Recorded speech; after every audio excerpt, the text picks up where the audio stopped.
Today we're going to learn some tips and tricks for using the Safari app on your iPad. The Safari app can be identified by the white background and the blue navigation symbol on the app icon.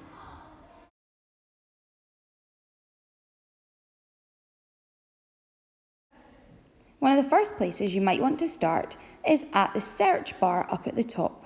Here you can search for different things and it will search it through Google. Alternatively, if you know the website address, you can type that in here as well. If you want to create a new tab, you can click on the blue plus in the top right-hand corner.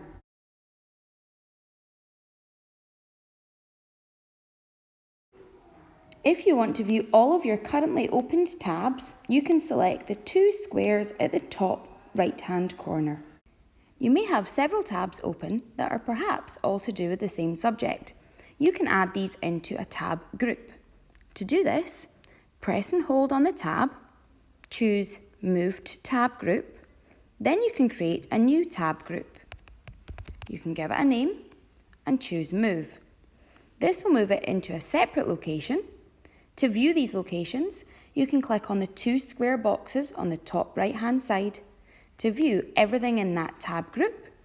If you click on the animals, you can then also go back to your two other tabs and you can add them to the tab group as well by pressing and holding and choosing Move to Tab Group.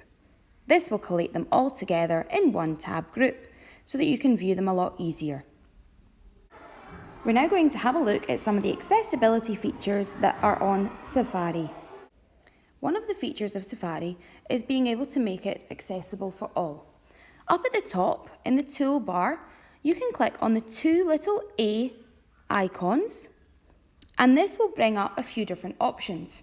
Here you can change the text size. Perhaps you want to have the text slightly larger to be able to read and to make it clearer. You can also turn it into reader view, which removes all the distractions and the pictures and the backgrounds from your website and purely gives you all of the written content.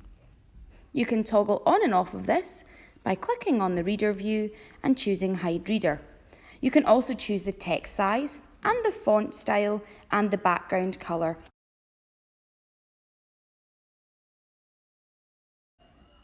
If you wish to share the website with others, you can click on the shared icon with the box with the wee arrow and you can then choose to share it on different platforms. Automatically, it will share a link to the website.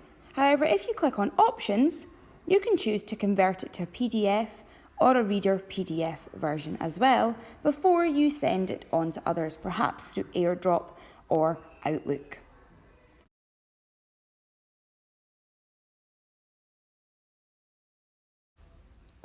Another great feature on Safari is being able to save certain web pages as shortcuts onto your iPad home screen.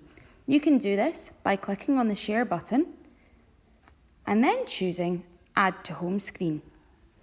You can then type in a little shortcut name and then select Add.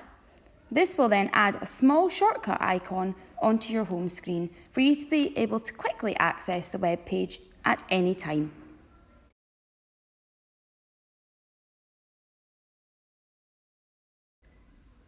If there's some pages that you frequently use, you can add them to your bookmarks or your favourites.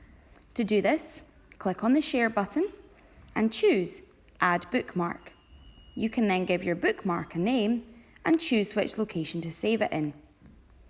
In order to view your bookmarks and favourites, over on the left-hand side up at the top, if you click on the little square, you will be able to access all of your bookmarks and your favourites on that tab.